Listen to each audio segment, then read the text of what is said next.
Hello and welcome once again to Lower League Lingo. We are back. It's a Wednesday and it's just the two of us today. And we will make it if we try. Just the two of us, him and I, after this.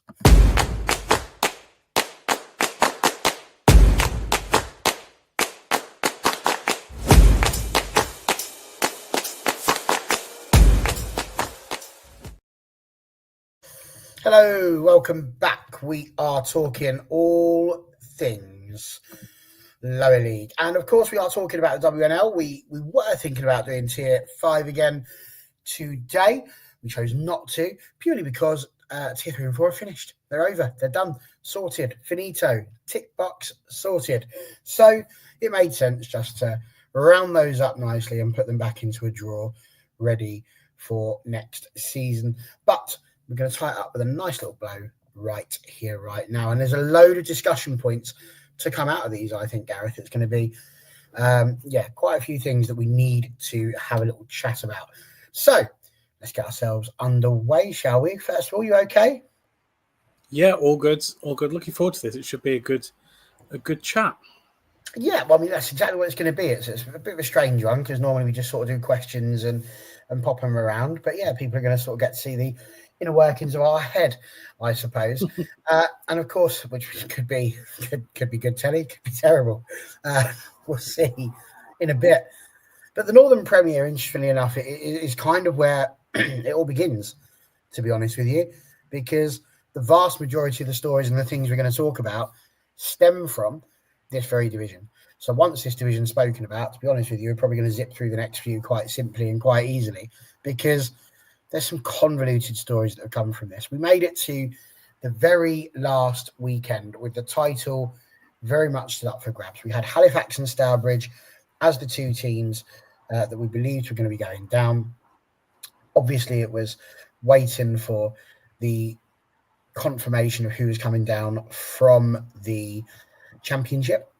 And obviously now we know it's not going to be Halifax or Stourbridge that get offered the reprieve, we don't think. So that was the first thing. We kind of knew about that. But what we didn't know was who was going to be champions. Would it be Nottingham Forest? Would it be Wolverhampton Wanderers? And both of which obviously have won this division in the last 3 years. Nottingham Forest won it in 2023. Wolves won it in 2022. Both sides lost in the playoffs. Forest to Watford and Wolves to Southampton. So as a result, neither of them have made it up to the championship. Now, we were in a huge situation this time where Nottingham Forest, had they not managed to get the win and had there been a bit of a swing, there was a little bit of if about it all, but there was a real possibility for Wolverhampton Wanderers to have won this division. And then, of course, the news comes out. And I'm laughing because I don't know what it's either that or get incredibly angry. We find out that the Wolves hierarchy have basically said, we're not interested in becoming a full team club. We don't want to go to the championship. So we didn't actually apply for it. So had you done all that and won it, you wouldn't have gone up. So you've done all that work. Every player would have thought, that's it, we've made it, we're in the championship. And actually their dreams would have been entirely destroyed. And then I found out they're still going to be a part-time club playing in the Northern Premier, which just feels mad. What was your initial thoughts on it? My initial thoughts were kind of really negative for a couple of ways. One is just for a club of Wolves' stature, it's a real lack of ambition from those making the decisions. It kind of indicates to me that for Wolves, having this women's team and having them compete in the National League level is enough for them. The kind of exercise is done. They're there. They're not costing a huge amount of money. They're not making a huge amount of money. You know, the cost is within the tens of thousands. It's if it's six figures, it's kind of, I imagine, towards it's not going to be millions of pounds worth of income or expenditure or anything like that. And so they can kind of just sit there on the side and they can function that way. The The other thought was just this complete lack of transparency, in that nobody had any idea really that this wasn't going to be the case. If it's some other clubs, I could potentially understand them thinking, actually, financially, we're not in a position to be able to go full time, and if we go full time, then we'll struggle financially next season. We'll probably straight back down, and so on and so forth. But this is what we're talking about. If Feds, for example, not that I think they would, but they're just an example that I know. They, for example, they play at a sports facility in Liverpool. They don't necessarily have a facility that is kind of like a football stadium, so to speak. I don't know an awful lot about where they train, for example. But if they had gone, actually, this season we can't afford it. In a year or two's time, then maybe we can afford to go full time. But right now, we just can't. Then I think people would, providing that it's transparent, go, oh, okay, that kind of seems fair enough. Disappointing, I think, would still have been the case. But I think sometimes for the kind of longer term health of the club, holding your hands up and going, we actually can't afford this, is probably more admirable than spending a ton of money and then having to scale everything back a bit later on because you've overspent and you've blown the budget. But for Wolves, that's not an issue because, Wolves on transfers this season have spent 124 million euros. So, according to Transfermarkt. So, it's not as if Wolves can't afford it. That I think is the real bugbear of mine. Is it feels like an exercise in PR, in kind of having the women's team there, in being comfortable with the position that they're in.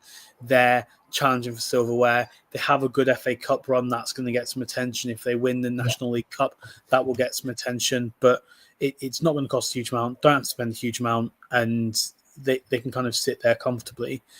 Whereas you've got other sides in that division.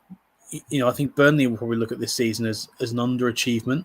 I think I myself at the start of the season said I think it's going to be a close three-way scrap between Forest, Wolves and Burnley. That wasn't. But they've spent the money in order to play regularly, train regularly, all of that kind of stuff. And yet, Wolves have been successful. They've kind of pulled the wool over the eyes of fans, players, staff, of what's happened, and it really doesn't sit well at all.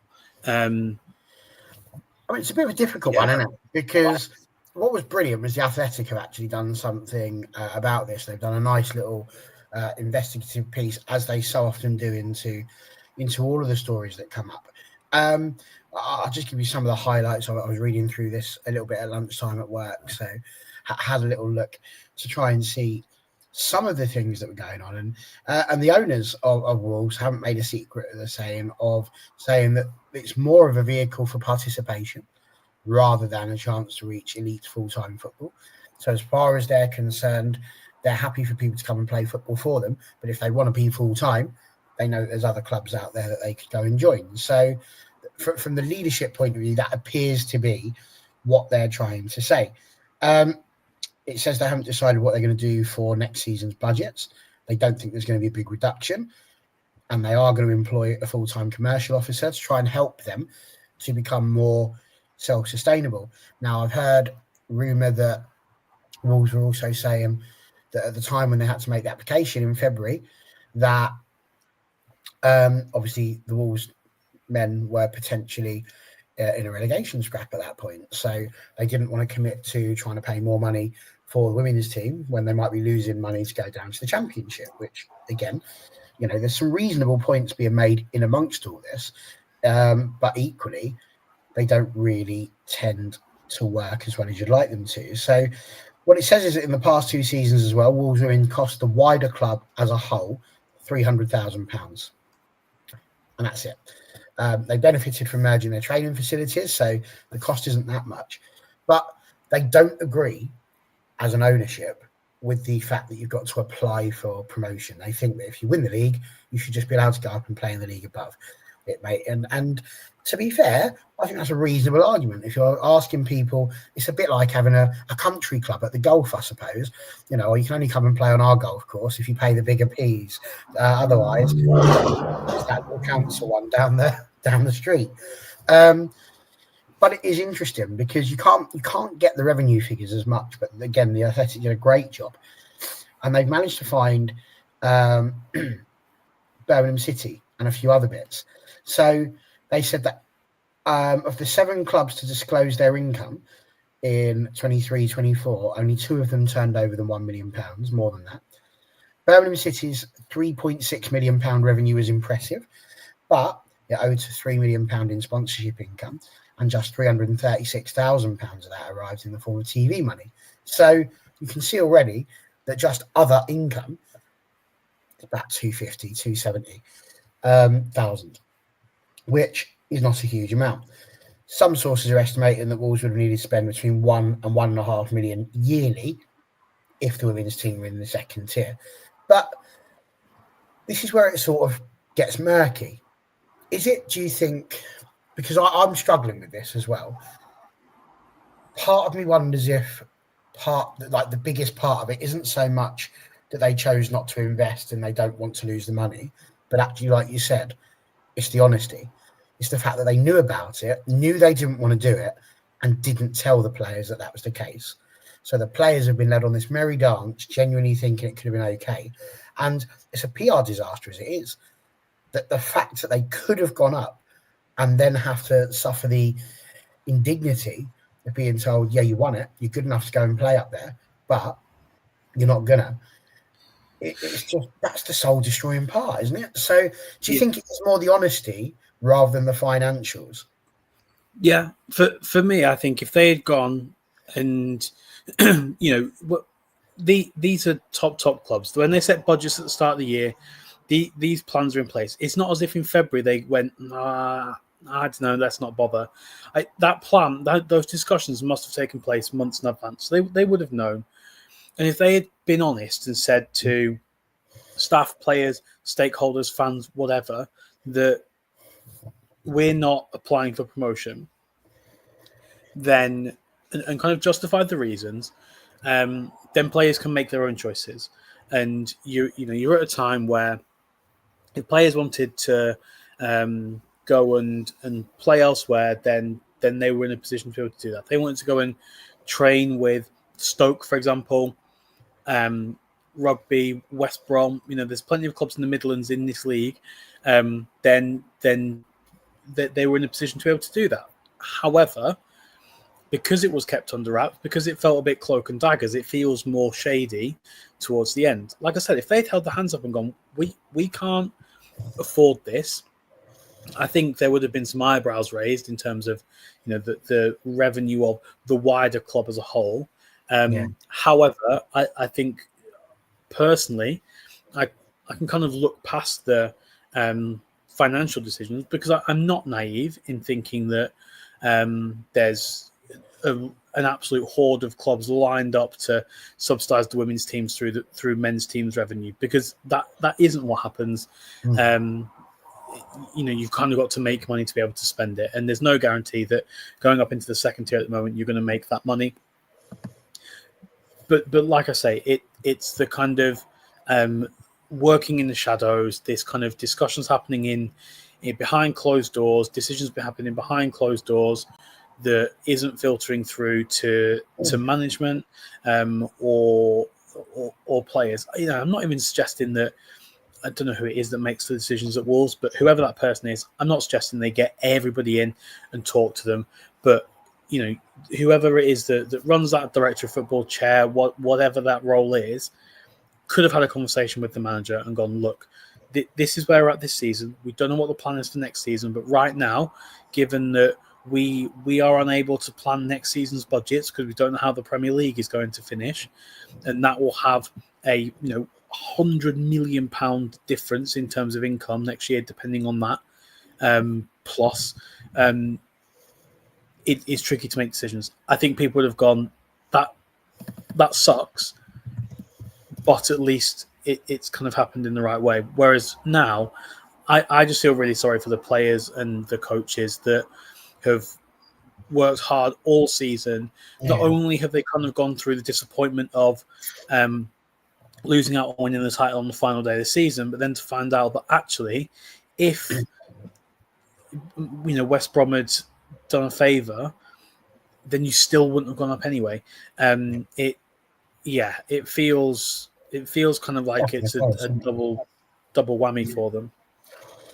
I mean, it brings up a wider point as well, which, as we said, is like the money in football. And again, they're saying that, like I said, it could have cost between $1 million and $1.5 million per year. But if you're talking about making money, realistically, across the entirety of football, there's very few really that are going to be run to generate profit. The vast majority of football clubs are going to be running at or near to cost level, with a little bit of a contingency for, if the gas runs out or if they need to switch the floodlights on, that sort of thing. But the vast majority run at that sort of level, and there are a fair few that will be almost like the playthings of owners, that will run at a little bit of a loss, and they don't mind that, because they're bankrolling it. And I mean, it's quite interesting, again, when you look at that 23-24 figure in the Championship, the division as a whole lost £8.5 million, which, I mean, that's a tenth of Harry Maguire. And it's £709,000 per club, which, doesn't even beat Steve Coppell's transfer record from back in the 80s. So it really is peanuts that we're talking about in the women's game. Chelsea lost 8.4 million. City lost 3.2. They spent more than 100% of their income on wages in just the past two seasons as well. Whereas Liverpool had a pre-tax profit. They made 645,000. And Man United regularly make profit. And they've actually made £1 million profit as well. So both of those clubs finished in fourth in the WSL in their seasons, but again, neither of them won the league that time. And of course, London City Lionesses have got a £2.5 million deficit. But, again, a lot of that comes down to the fact that there's a lot of money being moved around at the moment at London City Lionesses, because they've got the money to do that. So it is true that a lot of professional women's teams do lose money, and that seems completely sensible in a way. But have we not just hit the point in women's football, because I think we have, where you're going to have to accept that there is going to be a loss to it, and you've got to commit, like properly commit, because if you choose not to, it's like playing, I likened it on Monday to playing Monopoly. And actually, if you just play Monopoly and you just put one house on there, you don't get very much, and the game lasts a long time. If you can get there and go, do you know what, I've got the money for a hotel. Yes, it's a bit of a gamble, but we'll do it. The chances of you getting it more and more is more likely, especially if you've been strategic about how you're going to do that. And it's the fastest growing sport. The money's going to be there eventually. There is going to be more interest, more money. People are watching on the telly. When I'm sat here now, I've just seen Arsenal lose 5-2 to Villa, an unbelievable game. The money's going to be there from Sky. There's money from other channels as well, and other things that are going on. So I personally, I find it really hard, actually, to just sit here and see, there's youth teams, academy teams. Now, they'll argue, yes, that's our future because it's going to produce us players. But how many of those players do they produce that will really genuinely generate a profit for the club or generate money for the club? The vast majority of young players that play for a professional side never make it out of their academies and play for the first team. It doesn't happen. So that costs them money too. But nobody's sitting there and saying, well, we shouldn't be paying money for the under-15s or the under-16s or the under-17s to play for us. We shouldn't be paying for their transport or doing anything like that. Nobody's saying that money doesn't get pumped into them because of the fact they don't make a profit. So why is it that when it comes to the women's game, Wolves are part of the actual Premier League club? So why is it, do you think, that they have such a negative opinion on potentially putting the money in? And like you say, it's a big thing for Wolves. But equally, do we have to look at the league? Do we have to look at it and say, do you know what, actually, this isn't right? This isn't fair? Do we need to say we don't want to have this minimum amount? We don't want to be in a position where you've got to You've got to have a certain number of spectators or this, that, or the other things that you're signing up for, because that limits it. I mean, like, you look at these clubs, most of them seem pretty good. We know that Forest, we know that Wolves are all affiliated with their team. You've got Stoke, that sounds like a big side. Burnley sounds like a big side. Then you've got Rugby Borough. Like, if they were to somehow manage to finish first, would they be able to commit to doing the additional to get up there? Liverpool Feds, you've just said, would they be able to do it? Probably not. West Brom probably could. Hull City, not actually affiliated with the real Hull City.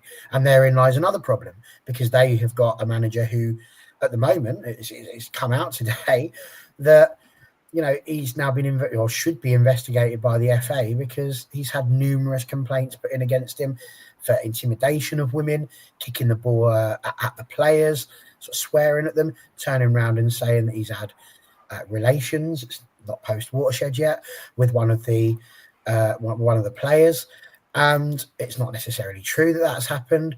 So this guy sounds like an absolute moron, but he's not been investigated yet. The FA's not done anything about it, despite the fact they've put in numerous different reports. And this guy has said on his own, not even as a club, he's written in his own letter, oh, let's get relegated then. I've had enough of these girls, basically, so I would like us to be relegated. The league, quite rightly, said we can't do that because it's the club that's got to ask that, not you personally as an individual. So it seems like Hull City will stay, but will the players? Are they going to want to stay with a person like that? No, there's lots of them that are thinking of leaving if he stays, and some already have. Look at Derby, a big side, Sporting Kelso. Don't really know the men's side that are on there. And Halifax and Stourbridge. Stourbridge are the perfect example of this. They've moved up through the leagues, had a go at doing the Northern Premier, and now they've got a ground that is literally falling off a cliff. And so are their hopes of what they're doing. They're going to drop back down again now. And it doesn't seem, from the things that we hear outside of the game, that they're necessarily going to be looking to invest more and more. So when you start looking at a league like that, that's quite tricky, because you're effectively saying to half of the league, this is not an attainable goal for you. So how are they supposed to make that attainable and still maintain a competitive Northern Premier? Yeah, I think the thing with Hull City is it's the co-owner that those kind of accusations have been made against, rather than the manager. He used to be the manager, promoted himself to co-owner, chairman, whatever. I think a lot of this kind of came as a shock to Chris, who was the manager. But yeah, the chairman guy owns 50% of the yeah. It sounds like a real mess at Hull. Again, I think that we're still in a kind of time where women's football is seen as I'm trying to think the best way to kind of word this. It's kind of seen as an accessory in a sense. To a lot of people, it's seen as kind of a stepping stone. If I work in women's football, with kind of the attention and the money and things that are going into this, I can kind of become kind of, I can kind of get to a certain point, and then I can look for other jobs and other roles elsewhere, which is fine. There's ambition there, but I think what we really want to see is coaches that are and owners and chairs and everyone involved in clubs that are really keen on taking the mantle of women's football and really driving it forward, really, seizing the moment and pushing on and being able to take the game to new heights. And then you kind of got some people who are just, it's just childish, isn't it? Like, it's the kind of aggression is pathetic, and should have been investigated. The moment there's a single complaint like that, should be investigated. But the kind of request to be relegated as a kind of retaliation because players have spoken out about your behaviour, like it's playground stuff. It's pathetic. And I don't even really know what to say. Like, for for there to be no confidence letters submitted in Johnson as chair, for these to go through at an EGM where a new chair was then elected, but for him to then stay on as a director feels counterintuitive as well. Like it, I don't know. I don't know if that's necessarily a business practice, that's a football practice, if that's whatever. But the ability to then kind of be able to hold that role, be removed from one but keep the other, kind of feels tricky. And I don't know. Maybe Hull are making moves to kind of change that as well. That's probably has to be different processes through shareholders and board members and other things as well. But yeah, I think that all of this, what all of this is we're forgetting that even at national league level, yes, it is more professional. Yes, it is a higher standard. Yes, we're at a point where there are lots of full-time clubs, but there are lots that aren't. And these people, these coaches, these players, they all have lives outside of football. They all use football as opportunities to kind of spend time with friends, to kind of, if you've got to go to training after work, if you're giving up your weekends to play football, the whole day on Sunday, time with family, whatever, and you've got these people in offices and boardrooms kind of making decisions maliciously or kind of in cloaked and kind of shadowy ways, that really bothers me. Because, I mean, granted that the clubs were involved at a tier 5, so it's a couple of steps lower, but we go to work all day during the week, and football for us is kind of an escape from that. And it's an opportunity to spend good time with good people and enjoy evenings and weekends and things like that. And if there were people making kind of negative decisions that would impact that, and if it impacts us, it impacts the players and the other staff and the coaches and things as well, that's what really bothers me. Because ultimately there are people there, and you're messing around with people that have put in so much time, so much energy, so much money as well. Because often, even though these often some of these players have paid expenses or whatever, there's still costs attached to playing football. And yeah, I just think, imagine if a player goes and picks up an injury, a serious injury, ACL, Achilles, whatever, and they're off work for a long period of time, and they have to go through a lot of pain and potentially surgery, potentially rehab to come back, but they do it because they love playing football. Yeah. And ultimately then you kind of think you disrespect that, you kind of trample all over that kind of loyalty and time and energy. And I think time is so valuable that I just think it's disgusting when the stakeholders in clubs don't value that and kind of see the club as a tool to play politics and kind of pettiness with, rather than actually looking at the people that run that club, the people that support that club. I think regardless of what level your football club works at, your football club is there for the community. It's not there for the people that sit in the boardroom. Football clubs will come and go, and the people in the boardroom will come and go rather, and the football club should always remain. If you are a chair of a club, you are nothing more than a custodian of that club for its community. You are the captain of that ship, but that is all you are. That ship will continue sailing if you fall off it. And I think it's about time that people put egos aside and realize that you are insignificant in comparison to that football club. And granted, Hull City are not linked to the Championship side. I wonder if, I kind of wish they were. I wish Hull would look at this and go, actually, let's see what, in terms of costing and stuff, this would make. But yeah, it is tricky because people are just messing around with other people, other people's time. And yeah, I don't value that at all. No.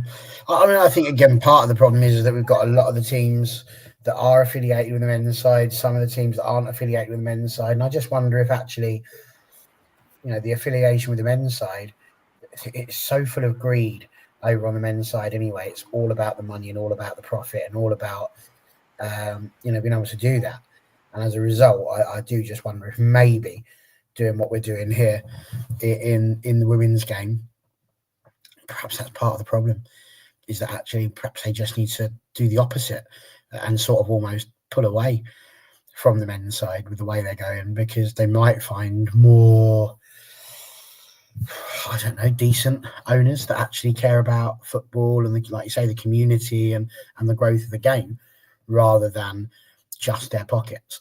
And I get it, because we all look after our money and we all worry about, the income and the outcome, the expenditure, and how we're going to get them and pay for the things that we use. But yeah, like you, I just find this really difficult to look at the way this game is going, seeing clubs that have been struggling and just not looked after. I just don't think they're being given the best opportunity to succeed. So we're going to run through just quickly now the leagues, because we've been literally sat here for 30 odd minutes on this one league table. But like I said, I did promise you all this was where most of the stories come from. So we are just going to run through very quickly the divisions and who's up and who's down. Obviously, we've got Nottingham Forest, and we've got to say congratulations. We had a whole conversation about the Northern Premier without really having the opportunity to say well done to a side who, as I said, narrowly missed out on promotion to the Championship a couple of years ago when they lost to Watford in the playoffs. And that in itself was a madness, and a really good thing that they've now managed to change it so that the winners of both the Northern and Southern Premier go up. And don't have to. An unbeaten League Cup double is mad impressive. So yeah, they went for it this year. They really kind of threw everything at it, and it's paid off. And I hope that we saw Newcastle and Portsmouth have both gone up and both stayed up. It would be nice if Ipswich and Forest sorry to give a spoiler there, but it would be nice if Ipswich and Forest can both go up and stay up as well. Yeah, no, it's not a spoiler. People have seen the results, I'm sure. If they haven't seen them by now, that's a bit of a worry, especially since that's all over their social medias. But yes, absolutely great point to make. They were unbeaten. One of only two teams, I believe, that have managed to do that in the WNL. But I won't spoil that just yet, just in case you haven't seen that league. So, Southern Premier as well, same sort of story, but a wonderful thing. Ipswich Town winning champions, top of the league. They did lose a couple, but had a better goal difference. So there you go. 54 points was enough for them. And you'll notice a little question mark just down the bottom there for Billericay Town, who on 17 points did get relegated on the final day. Plymouth managed to win and leapfrog them, pushing Billericay down, which, to be honest, it looked possible all the way through the end of the season. Billericay were falling down like a fireman on their pole. It was just a big old slide, and it was just too much in the end for them. So Billericay are scheduled to go down. They're in the relegation waiting room along with Milton Keynes Dons, but Billericay may well get the reprieve, for it was Sheffield United who are relegated from the Championship, and we believe this is where they will end up. So if they end up in the Southern Premier, then Billericay Town will get a reprieve. But it's offered to them. They don't have to take it. So it would be a very interesting one. But if I was Billericay, I'd take it, because they've been very competitive in the league. And this is where the final question is going to come in, about the differences between the two tiers, tier 3 and tier 4 and tier 4 and tier 5. Because you see MK Dons, 1 point, didn't get a win. It's been a horrific season, but a lot of their players had gone. When you get to the Division 1 North, we finally got our winners there. Middlesbrough, and probably the tightest league that we had. Cheadle Stingers did manage a win, but they only won it by the 1 goal, and they needed a much bigger win, so weren't quite able to get there. Donny Rovers, Bells and AFC Fylde, both very competitive as well, fought tooth and nail right towards the end. So a very competitive league. So again, well done to Middlesbrough, and commiserations to the other two. But when you get to the Midlands, Loughborough Lightning winning their league, totally unbeaten again, superb job, 60 points, nailed it. But then you look at Solihull Moors and Lincoln City, and not really all that competitive. Yes, Worcester City sort of sitting on the edge there, but not that competitive. Real Bedford did incredibly well in the South East. They won theirs, but Ashford Town and London Seaward looked like they were relegated months ago. It wasn't just about this last little bit. And again in the South West, Bournemouth were the first team to win promotion, but Portishead Town a bit more competitive. Southampton women, not so much at all. The competition just hasn't really been there. So, with that in mind, Gareth, really, it takes us down to that final question that I just wanted to ask, as I said, which is, do we think the gap is a little bit too big? Now, it's interesting you mentioned Newcastle and Portsmouth both going up. And of course, Newcastle finished 5th in the Championship as it stands, and Portsmouth 9th as it stands as well. The previous winners, Watford, obviously winning the Championship and then had to come back down. Southampton, they're still in there. Coventry United went up. They didn't last too long in there. Blackburn have gone up. They didn't last too... they've lasted really well. They're still there. But when you start looking at the jump even to Tier 3, Division 1 North, Hull City won it. They finished 8th. Newcastle obviously won it, and they're now in the Championship. Liverpool Feds have won it. They finished 6th this season in Division 1 North. In the Northern Premier, they finished 6th. Burnley won it pre-COVID, and they're still in the Northern Premier. When you looked at the Midlands, Calcer still in the Northern Premier, finished 10th. Stour relegated this season. Boldmere didn't make it and stay, but West Brom did. When you look at the Southern Premier, Wimbledon have gone up, finished 7th. Hashtag have gone up, finished 2nd. Yeah, Ricky have only just gone down after 3 seasons in that division. Crawley Wasps, which I think might be Gwalia, but I'm not entirely sure. They went up, and if it is Gwalia, they're still there. And if it's not Gwalia, they've disappeared entirely off the face of the planet, it seems. And in the southwest, Exeter have gone up, made it 4th. Cardiff have just gone back to Wales. Cheltenham were 8th, and Keynsham did not stay up there. So, what do you reckon? My personal opinion, I think it sometimes just depends on the club and how much support they're given. Like we say, MK Dons did incredibly well for the most part, but as soon as they lost all their players, that was it. It was game over. They had no opportunity of staying. It wasn't about how they did the season before. So do you think it's a bit to do with the building? Because Tier 5 to Tier 4, we look at Real Bedford, they've gone on, smashed their league, no problem whatsoever. What do you reckon? Is that gap getting too big? I think the gap between Tier 5 and 4 is coming down. I think if you look this year, every team that got promoted from the regional leagues has stayed up. Some have been more competitive than others. Cheadle in a title fight, but Barnsley relatively comfortably mid-table in that division. You look at Real Bedford; they've done fantastically well. They've gone straight up, but Worcester getting promoted in the relegation scrap. But either way, all 8 of those sides have gone up, stayed up, been able to compete wherever they are in the table.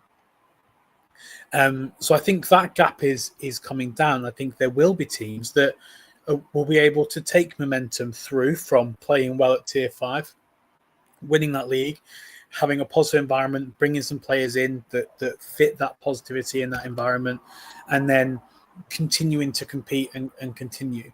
I think we also see the reverse happening with Files as an example, where you have a bad season and it's really difficult to stop that slide, and that slide continues. It'll be interesting to see how teams like MK Dons do next season with that.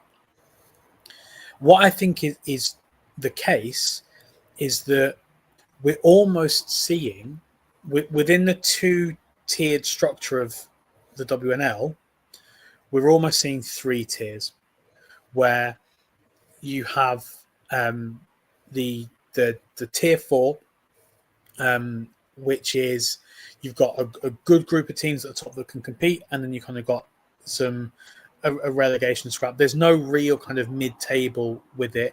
We saw in the Division 1 North, although it's kind of settled out and spread out a bit towards the end, that relegation scrap went on for a long time, and that title fight contained about 4 teams or so for most of the season before it filtered down to just 2. Yeah. I think then when you go up to Tier 3, you kind of have two or three kind of tiers within that, where you've got your core group of people that are able to compete and are a league above, in a sense, those sides that are just getting promoted. Do I think Middlesbrough next season are going to be able to realistically compete with Wolves, or if Stoke continue their good form? Maybe over 90 minutes, but probably not over the course of the whole season. But are they going to be able to compete against the likes of Hull and Sporting Calcer and Derby and West Brom based on this season's form? Yeah, I think they'll be able to pick up points against them. So I think what we're seeing is almost like three divisions within two. So you've got the top of tier 3, which are super competitive amongst themselves. I think if you looked at Forest, Wolves, Stoke, Burnley, Ipswich, Watford, for example, they would all compete really well against each other. Yeah. Now, underneath that, you've kind of then got the likes of Calcer, Derby, West Brom, Feds in there, who I think would compete really well. And yeah, they probably would come out on top of the likes of Leeds and Middlesbrough and Cheadle. But I think that'd be really competitive. But then again, I think they're significantly better than, when you look at your Barnsleys, your Yorks, your Stockports, that kind of thing. So I think it's tricky. I think I don't think the gaps necessarily between the tiers are getting bigger. I think the gaps within them, between the top half and the bottom half, that's where the gap is getting much bigger, which is tricky because I don't know how you stop that, or how you make that more competitive. I guess it's a tricky one, because especially in tier 3 where the next level is professional. So if you've got sides going, you've got a mixture of professional and semi-professional sides in there, then that's naturally going to have that gap, which is it necessarily a bad thing? I don't know. It can be. I think it is when you get seasons like MK Dons have had, or like FC United had last year, where just lots of players leave. It ends up being a rebuild season, but a rebuild in an environment that isn't really conducive to it, because the people playing, they've got to play out of their skins to have a chance. But yeah, it's tricky. I don't know what the solution is. I don't even know if we need a solution, because I guess what can happen is, if you get promoted with Sporting Calcer and you have an outstanding season, well, then there's the likes of Stoke and Wolves, and maybe not Forest now, they've gone up, but those teams around you that are nearby. If you get promoted with a Leeds United, there's Burnley relatively close. It's quite a long drive, but those things are there. I think the only way really to stop the gap is to have a fully national league, but the costs involved in that, it's just totally not feasible. So yeah, it's tricky. I think we're kind of between a rock and a hard place with it. Yeah, it is. I think it is tough, like you say. But I'm with you. I don't actually think it needs to change so much within the league. You're always going to get that. You're always going to get your have and have-nots in terms of the teams that are doing well and the teams that aren't. And that's kind of what the league system's built for. So that those that haven't managed to hack it in one season have to disappear and earn their right to come back again. And it's sad to see teams go. Of course, it is, especially when they're teams with history, such as Doncaster over Bells. We said that's quite a sad thing to see. But equally, just because it's sad to see people go doesn't mean that you don't allow them to go. So I think that's a perfectly reasonable point to make. And yeah, I think, the gap does seem to be growing. And I suppose the difference in the women's game is that when you look at the men's game, the gap increases because the money increases more often than not. Whereas here, it's the same sort of thing, but that's depending on investment. So what we're seeing is the clubs that are being invested in generally are the clubs that are doing quite well. And the clubs that aren't being invested in generally are being the ones that are sort of being left by the wayside. And for a lot of these clubs now, it's whether or not they're paying expenses. certainly in the league we've been in Tier 5, that's a big part of it. You know, you're against sides that are going to offer a wage or are going to offer money. And if they're going to do that, why would they want to come and join you for no money when you're going to potentially be in the top 3 race, when you could go somewhere that's potentially in the top 3 race and get paid for it? So, you know, we're starting to see some of those attitudes shift even at this level, I think, and that's quite an interesting thing to see. So, like you say, there's no necessarily an answer for that one, but yeah, I think it's definitely something to look at. So there we go. Listen, I think we have pretty much gone through what we needed to go through. It's been a really good evening, I think, in terms of trying to get these little bits of information out there. Look at this. Would you believe it? Right at the very end, we've got some comments. Let's have a little look at what's being said here. Nicholas agrees with you. The bottom of Tier 3 and the top of Tier 4 is close, but the top and bottom of Tier 3 is miles apart. And a national Tier 3 with the top teams from both North and South moved into one. Then North and South Tier 4 and a new Tier 5 with 4 divisions, increased number of teams. Listen, they had a really good model, I think, really, for the most part, and then ripped it up just because people didn't want the academy teams. They sort of threw their toys out the pram, and the baby went out with the bathwater. So some of the good decisions and thoughts that are in there definitely went. And I think the final thing, but thanks for getting involved. Really good, lovely to see some fellow people thinking the same sort of way that we are about the lower leagues. But I just think that it's going to be messy at times in the women's game, I think, with how things go. And actually, it's quite important that we allow it to grow. Things don't grow normally and beautifully. I mean, look at babies. Like, as soon as they're born, people sit there and go, oh, it's so cute. And really, they're just a shriveled up little prune. And they don't look that nice. And you sort of look at them a bit and go, oh. But after a little while, you go, it's quite cute, actually. That's quite nice. Give it a few days, you know, give it a chance to acclimatise to its new surroundings, and it's fine. And maybe we're just in that situation. We've seen a bit of a boom. We've seen a bit of a birth for women's football. And maybe now we just need to give it a chance to go from being a little bit pruny to the wonderful human that it's going to be. There we go. I've left with a beautiful analogy. Sorry if you're eating your cornflakes. Thank you very much for joining us. Gareth, thank you as well for coming along and joining us this evening. If you haven't seen already, Arsenal have just got bopped by Aston Villa fully, 5-2. Manchester United are they're not about to, they've kicked off against Chelsea. It's almost 10 minutes in and it's 0-0. If Chelsea get more than a point or, don't lose, basically, then they'll be champions for the 6th time. And we're sat here talking about the gaps between Tier 3 and 4. Maybe one day we'll narrow the gap between 1st and 2nd in the WSL. Cheers, Gaza. Cheers, everybody else. We'll be back next week. We'll be looking at Tier 5 and we'll be back on Monday as well for another one of our topical shows. Good night all. See you later.